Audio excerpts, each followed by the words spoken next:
neraka sangat luar biasa. Ini saya kalau ngomongin ngomongin neraka, air mata saya cetek sekali Bu Pak. Benar, demi Allah saya ngerasa saya ini banyak dosa luar biasa kepada Allah. Nauzubillah. Kalau saya ngomongin neraka, saya kepikiran saat Nabi Muhammad SAW meneteskan air mata saat mendengar neraka Jahannam. Saat dimana Nabi SAW, saya sebelumnya jaga Nabi Muhammad di dalam hati kalian. Jaga Nabi Muhammad di dalam hati kalian. Jangan keluarkan Nabi Muhammad di dalam hati kalian. Rugi kalian. Yang rugi bukan Nabi. Nabi tidak minta dicintai oleh kita, tapi kita yang mengharapkan kecintaannya Nabi kepada kita. Kenapa saya mengatakan hal seperti ini? Karena Nabi cintanya kepada umat gak ada setengah-setengah. Full cintanya kepada umat Nabi SAW. Saat ayat tersebut diturunkan, Nabi sambil bersandar meneteskan air mata, keringat keluar dengan derasnya. Dengan meneteskan air mata, dengan rendahnya suaranya Nabi. Saat dimana orang yang dia sedang bekerja, dia berada dalam amalnya dalam keadaan sia-sia, percuma. Kenapa? Tidak terhitung nilai ibadah di sisi Allah, karena dimasukkan di dalam pekerjaannya ada kemaksiatan di dalamnya. Sampai Allah menjelaskan di dalam Al-Quran melalui lisan Nabi Muhammad SAW, tatkala mereka dimasukkan ke dalam neraka dalam keadaan haus, menjerit mengatakan, "Ya Allah, haus, aku haus." Malaikat datang membawa timah dan nanah, membuka mulut hamba Allah tersebut. Dengan dilempari di dalam mulutnya, dengan secara tidak langsung perutnya dalam keadaan terbakar sampai terpecah dan mengeluarkan daripada isi dalam perutnya. Ada yang mengatakan, lapar ya Allah, kami lapar. Malaikat membawakan batang yang begitu sangat amat besar dengan tancapan-tancapan paku, atau yang di dalamnya ada duri-duri yang luar biasa. Dibuka mulut orang tersebut, dimasukkan batangnya, sampai kata Nabi, mereka tidak merasakan kenyang dan mereka tidak akan pernah merasakan dalam keadaan gemuk. Takut kita kepada Allah. Jangan mulai-mulai bermaksiat kepada Allah.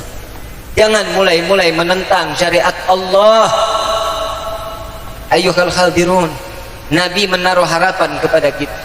Nabi setiap hari selama dari mulai Nabi diangkat menjadi Rasul sampai Nabi akhirnya diwafatkan oleh Allah dalam keadaan menangis dan menangis untuk umat Nabi Muhammad SAW. Cukup kita buat sedih Nabi Muhammad. Cukup kita meneteskan air mata Nabi Muhammad SAW. Saat dimana Nabi di dalam satu riwayat, Siti Aisyah radhiyallahu anha wa radhaha, saat dimana di dalam malam tersebut menanyakan, saat beliau tertidur terbangun melihat Rasulullah udah nggak ada di sampingnya. Dicari Siti Aisyah, ternyata Rasulullah ada di dalam Masjid Nabawi. Ditunggu oleh Siti Aisyah sampai selesai salat. Nabi ditanya, "Ya Rasulullah, berapa banyak di dalam bilangan salatmu ya Rasulullah?" "Ada apa wahai Aisyah? Mengapa engkau tidak istirahat? Mengapa engkau tidak dalam keadaan tertidur untuk menenangkan dirimu ya Rasulullah?" Apa jawaban Sayyidina Muhammad SAW? "Ya Aisyah, jika aku dalam keadaan tertidur, sedangkan setiap malam aku harus menggelar sorbanku, aku setiap malam tidak lepas 1000 rakaat salat taubat kepada Allah." Nabi maksum, Nabi tidak terhitung di dalam dosanya, Nabi yang diberikan kunci dalam surga. Di dalam surga terdapat nama Nabi.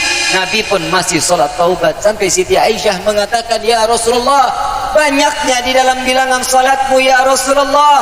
Apa kata Rasulullah? "Aku khawatir keadaan umatku di saat di yaumil qiyamah kelak, mereka yang belum sempat bertaubat kepada Allah, maka aku berharap salat taubatku ini dapat menambal taubat umatku."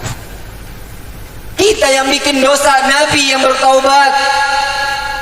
Saat Nabi lagi makan, baru satu suap Nabi mendapatkan makanan. turun malaikat Jibril menyampaikan kepada Allah, dan Allah menyampaikan kepada malaikat Jibril dan dikatakan, ya Rasulullah, Allah telah menciptakan surga dan neraka. Satu persatu dijelaskan. Ya Jibril, jangan kau jelaskan aku tentang surga, tapi jelaskanku tentang neraka. Dijelaskan sampai ke neraka Jahannam, sampai dikatakan oleh Nabi SAW, ya Jibril, neraka Jahannam Allah ciptakan untuk siapa wahai Jibril? Tidak dijawab oleh malaikat Jibril. Pertanyaan kedua, untuk siapa Allah ciptakan neraka Jahannam wahai Jibril? Mulai ada kekhawatiran di hati Nabi, tidak dijawab oleh malaikat Jibril. Sampai pertanyaan ketiga, lalu Allah Subhanahu wa ta'ala memanggil malaikat Jibril, ya Jibril, sampaikan kepada Muhammad untuk siapa aku ciptakan neraka Jahannam. Ya Rasulullah, neraka Jahannam Allah ciptakan untuk umatmu ya Rasulullah. Saat dimana Nabi mendengar neraka Jahannam untuk umatnya Nabi lari masuk ke dalam kamar. Nabi pingsan, Nabi menangis, sujud kepada Allah.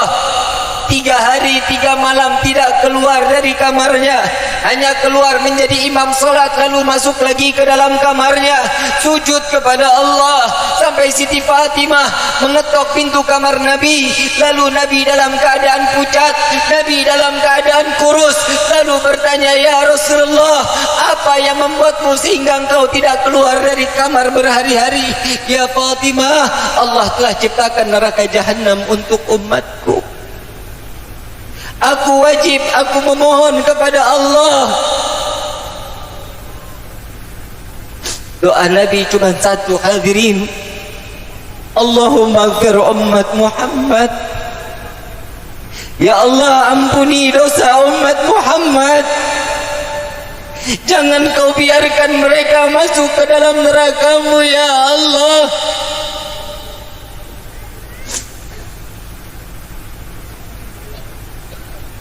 Sudah cukup kita membuat nangis hati Nabi SAW dalam sakratul maut. Saat Nabi bertanya kepada malaikat Jibril, ya Jibril, bagaimana nasib keadaan kelak saat di akhirat kelak wahai Jibril? Allah menyampaikan kepada malaikat Jibril, sampaikan kepada kekasihku, wahai Rasulullah, Allah bentangkan 7 pintu syurga yang besar terbentang. Engkau akan disiapkan di dalam syurga yang tertinggi. Bukan itu tujuanku wahai Jibril dari pertanyaanku, bagaimana nasib umatku di akhirat kelak wahai Jibril? Tidak bisa menjawab dan tidak ada jaminan daripada malaikat Jibril alaihi salatu wassalam. Lalu Rasulullah menangis terseduh-seduh dan mengatakan, bagaimana nasib umatku di akhirat kelak wahai Rabbi? Sebentar lagi aku akan berjumpa denganmu ya Allah. Pastikan keadaan umatku di akhirat kelak wahai Allah. Malaikat Jibril dipanggil oleh Allah, ya Jibril, sampaikan kepada Muhammad apa yang ia minta. Aku berikan 3 permintaan daripada Muhammad, maka akan aku kabulkan. Apa jawaban daripada Rasulullah? Malaikat Jibril menyampaikan, ya Rasulullah, ada kabar gembira dari Allah. Cepat apa yang kau inginkan, apa yang kau minta, maka di hari ini akan dikabulkan oleh Allah. Jawaban Nabi, Allahumma ighfir ummat Muhammad. Lalu apa lagi ya Rasulullah? Allahumma ighfir ummat Muhammad. Lalu apa lagi wahai ya Rasulullah? Yang ketiga permintaanmu apa ya Rasulullah? Allahumma ighfir ummat Muhammad. Jika Allah ingin Muhammad ridha, maka masukkan umat Muhammad ke dalam syurganya Allah. Wala sawfa yu'tika rabbuka fatarda. dan Allah Subhanahu wa taala meridai apa yang diminta oleh Nabi Muhammad, maka setiap umat akan dimasukkan ke dalam syurganya Allah.